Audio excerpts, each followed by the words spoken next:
Hello, আসসালামু আলাইকুম সবাইকে। আশা করি সকলে অনেক ভালো আছেন। যদিও বাংলাদেশের যারা মানুষজন আছেন খুব একটা ভালো মন মানসিকতায় নেই আই গেস এই মুহূর্তে। But let's talk about something. আমি কয়দিন পর পর অনেক জায়গায় বিভিন্ন নিউজের হেডলাইন দেখি, দেশ ছেড়ে চলে যাচ্ছে মানুষ, দেশ ছেড়ে চলে যাচ্ছে তরুণ তরুণীরা। কেন কেন মানুষের দেশে থাকার আকাঙ্ক্ষা নেই? তাহলে দেশের কি হবে, এটসেট্রা এটসেট্রা।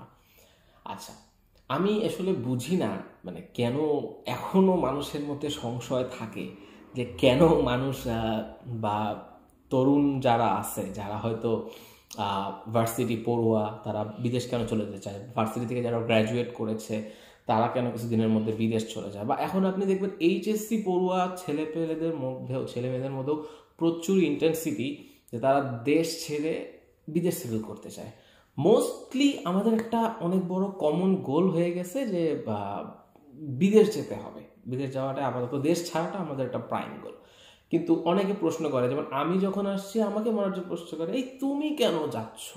হ্যাঁ, তোমার তো দেশে ভালো অপরচুনিটি আছে, এটা সেটা আছে, তুমি কেন যাচ্ছ?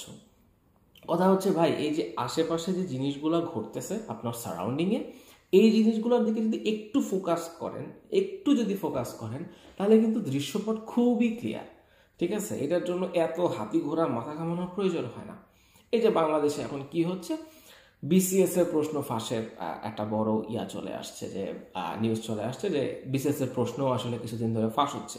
যদিও সেটার ওরকম বড় আকারে ধারণ করে নাই, ছোট পরিসরে ধারণ করতেছে। বাট অ্যাগেইন আপনি চিন্তা করেন, যেই পরীক্ষাটার জন্য লক্ষ লক্ষ মানুষ, ঠিক আছে, ডেসপারেটলি রাত দিন এক করে লাইব্রেরিতে থেকে এখানে ওখানে থেকে, লাইক অনেকে প্রাইভেট জব করে, জব টব করে তারপরেও দেখা গেছে যে ওগুলো ছেড়ে দিচ্ছে, বিসিএস এর জন্য ট্রাই করতেছে। কেন? কারণ মানুষের একটা আশা ভরসার জায়গা ছিল যে এই জায়গায় অ্যাটলিস্ট কি হয়, ফ্রি অ্যান্ড ফেয়ার এক্সামিনেশনটা হয়। সো এই জায়গায় হয়তো তারা মেধা, তাদের যোগ্যতা, পয়সাটা দিতে পারবে। কিন্তু এখন দেখা গেল যে এই জায়গাতেও কিছু কারচুপির বিষয় আছে। এটা হওয়ারই ছিল। আমি মনে করি যে নগর পুরলে দেবালয় এড়ায় না। ঠিক আছে, এতদিন যাবৎ যে সুনামটা ছিল, এই সুনামটার উপর এখন এখানে কিন্তু একটা পেরেক পড়ে গেল। ঠিক আছে, এখন কথা হচ্ছে এই যে মেধাবী এবং যোগ্য মানুষগুলোর সাথে ইনজাস্টিস, এগুলো কি নতুন কিছু? এগুলো কোনোদিন নতুন কিছু না ভাই। প্রশ্ন ফাঁস বাংলাদেশে অনেক দিন আগের থেকে হয়ে আসতেছে। ঠিক আছে, বিভিন্ন সময় বিভিন্ন এক্সামে, কখনো সরকারি ব্যাংক এক্সাম বলেন, কখনো মেডিকেল ভর্তি পরীক্ষা বলেন, এখন পর্যন্ত আমি যেটা দেখছি যে ইঞ্জিনিয়ারিং ভর্তি পরীক্ষার কোশ্চেন ফাঁস হওয়ার রেকর্ডটা হয়তো এখনও আসে নাই। সো আপাতত যারা আছে লাইক বুয়েট, কুয়েট, চুয়েট, রুয়েট, এই ইঞ্জিনিয়ারিং ভার্সিটিগুলোর হয়তো এখনও সেই প্রশ্ন ফাঁসের ইয়াটা নাই। বাট কাল পরশু যদি এটাও চলে আসে নিউজে যে খবর পাওয়া গেছে আসলে এক জায়গায় এটারও প্রশ্ন ফাঁস হয়েছে, আমি খুব একটা অবাক হব না। ঠিক আছে, খুব একটা অবাক হওয়ার কিছু নেই, কারণ এগেইন একই কথা, নগর পুরলে কখনো দেবালয় এড়ায় না। ঠিক আছে, সো এই প্রবলেম থেকেই যাবে।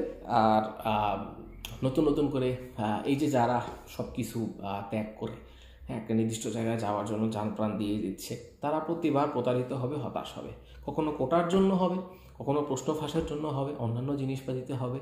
বাট এই যে ইনজাস্টিসের ধারাটা, এটা যে হয়ে আসতেছে সব সময়, হ্যাঁ, এইটা কিন্তু চেঞ্জ হচ্ছে না। ইনজাস্টিস হয়েই যাচ্ছে। আমি 2015 সালে যখন আমি এইচএসসি পরীক্ষা দিই, তারপর ওই সময় মেডিকেল ভর্তি পরীক্ষার সময় ব্যাপক হারে কোশ্চেন ফাঁস হয়। ঠিক আছে, আমি নিজে ইঞ্জিনিয়ারিংয়ের জন্য প্রিপারেশন নিয়েছি, আলটিমেটলি আলহামদুলিল্লাহ আমার বইটা হয়ে গেছে। সো আমি যেটা করছি জাস্ট ইয়ার জন্য হচ্ছে, মানে just for a public exam দেওয়ার জন্য, একটা প্র্যাকটিসের জন্য আমি কিন্তু মেডিকেল ভর্তি পরীক্ষা দিয়েছিলাম। এবং মেডিকেল ভর্তি পরীক্ষা আমার রেজাল্ট ভালো ছিল। ইট ওয়াজ লাইক আউট অফ 200 আমার স্কোর ছিল সব মিলায় হয়তো 172। ওকে, আর 2 নাম্বার হইলে আমি চান্স পেয়ে যাইতাম। এখন এই যে আমি আর 2 নাম্বার হইলে চান্স পেয়ে যাইতাম, এটার জন্য কিন্তু আমার ভিতরে কোনো আক্ষেপ কিছু নাই। কেন আক্ষেপ নাই? কারণ আমি টোটালি হচ্ছে যে ইঞ্জিনিয়ারিংয়ের দিকে ফোকাস ছিলাম, যে আমি মেডিকেলে চান্স পাইলেও পড়বো না, আমি এরকম একটা মানুষ ছিলাম।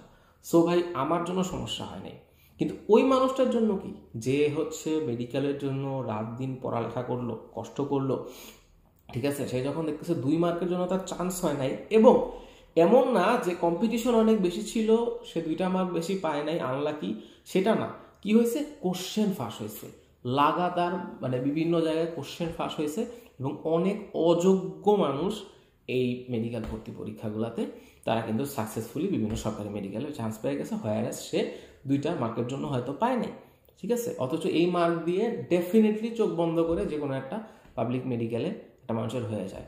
আমার ফ্রেন্ড লিস্টে আমার পরিচিত অনেক মানুষজন আছে ভাই, সুইসাইড অ্যাটেম্প পর্যন্ত নিছে, ঠিক আছে। আমি আবার রিপিট করতেছি, অনেকে সুইসাইড অ্যাটেম্প পর্যন্ত নিছে, এবং তারা চাইছে যে ওই পরীক্ষাটা বাতিল হোক, ওই পরীক্ষাটা বাতিল হোক, আবার পরীক্ষাটা হোক, যেহেতু এত প্রমাণ মিলছে। বাট আলটিমেটলি কি হয়েছে, ওই পরীক্ষা কি দ্বিতীয়বার হয়েছে? হয় নাই। এদের মধ্যে কেউ কেউ সেকেন্ড টাইম আবার চেষ্টা করে চান্স পেয়ে গেছে, কেউ কেউ আবার পায়ও নাই, ওদেরকে আবার অন্য পন্থা খুঁজে নিতে হয়েছে, ঠিক আছে। তো এই যে প্রশ্ন ফাঁস সম্পর্কিত জিনিসপাতি, এই যে মেধাবীদেরকে বঞ্চিত করা, রাষ্ট্র কি এটা দায় এড়াইতে পারে? কখনো পারে না, ঠিক আছে। আর তার সাথে মানে সুন্দর দুর্নীতির সুযোগ তো আছেই। সুন্দরভাবে আমরা দেখে যাইতেছি যে একজন বিসিএস ক্যাডার রাজস্ব কর্মকর্তা সে কি করছে, তার অঢেল সম্পদ, সে দেশে তার সন্তান মানে বিশাল বিশাল দামি দামি গাড়ি কিনে ফুটানি করতেছে, বিদেশে তার আরেক সন্তান ডুপ্লেক্স জায়গায় থাকতেছে অ্যান্ড লাইক তার দামি গাড়ি চালাচ্ছে, অঢেল সম্পদ, অন্যান্য বিভিন্ন বিশাল বিশাল কর্মকর্তা কর্মচারী, ঠিক আছে। এই যে রিসেন্টলি কি হয়েছে যে ওই যে একজন ড্রাইভার কি হলো, উনি হচ্ছে যে এরকম বিসিএস এর প্রশ্ন ফাঁস করছে, উনি নাকি 33rd বিসিএস থেকেই প্রশ্ন ফাঁসের সাথে জড়িত, অ্যান্ড তারপরেও ওনার ওই চাকরিটা আছে। কিভাবে থাকে, প্রশ্ন হচ্ছে কিভাবে থাকে, ঠিক আছে না, এটা তো সম্ভব না।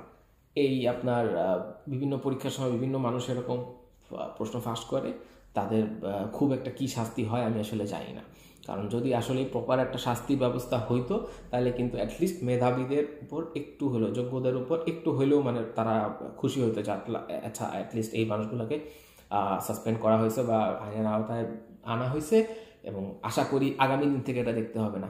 বাট তেমন কিছু কিন্তু হচ্ছে না, উল্টা একের পর এক সব জায়গায় এগুলো বের হচ্ছে। দুর্নীতি করে মানুষজন সব কিছু সয়লাভ করে ফেলতেছে, ঠিক আছে। আপনি মানে মেধাবী যোগ্য যারা আছে তারা দেশে থাকার ন্যূনতম মোটিভেশন হারায় ফেলতেছে, ন্যূনতম motivation. If you ask me, same thing, আমিও দেশে থাকার ন্যূনতম মোটিভেশন হারায় ফেলছি। নো ম্যাটার হোয়াট, আমি ওখানে হয়তো ক্যারিয়ার লিড করতে পারতাম না, হ্যাঁ, ওগুলোর প্রশ্নই আলাদা। কিন্তু আমার আশেপাশে এই যে ইনজাস্টিসগুলা হচ্ছে, ঠিক আছে, এগুলার সুষ্ঠু বিচার আমি পাচ্ছি না। তো মানুষ কি করবে? মানুষ এই ফ্রাস্ট্রেশন নিয়ে কি করবে ভাই? মানুষ কি বাইরে যাওয়ার এখান থেকে ভাগার চিন্তা করবে না? মানুষ অবশ্যই ভাগার চিন্তা করবে। এবং বিদেশে যারা গেছে অনেক মানুষ এই কারণেই গেছে যে তারা বুঝছে যে এখানে থাকা যাবে না। তাদের হয়তো ইনিশিয়ালি একটা প্ল্যান ছিল, আমার নিজেরও একটা ইনিশিয়ালি প্ল্যান ছিল, দেশে তো এখন সুযোগ সুবিধা আছে, অনেক ইন্ডাস্ট্রি আছে, এটা করা যায় ওটা করা যায়। তারপরেও কেন মানুষ এই ডিসিশনগুলো নিচ্ছে?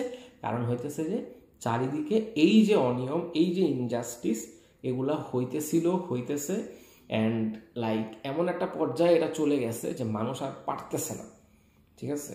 সো বয়লিং ফক্স সিনড্রোমের মতো, মানে আলটিমেটলি অনেক দেরি হয়ে যাবে, তখন জাম দিতে গিয়ে আর পারবেন না।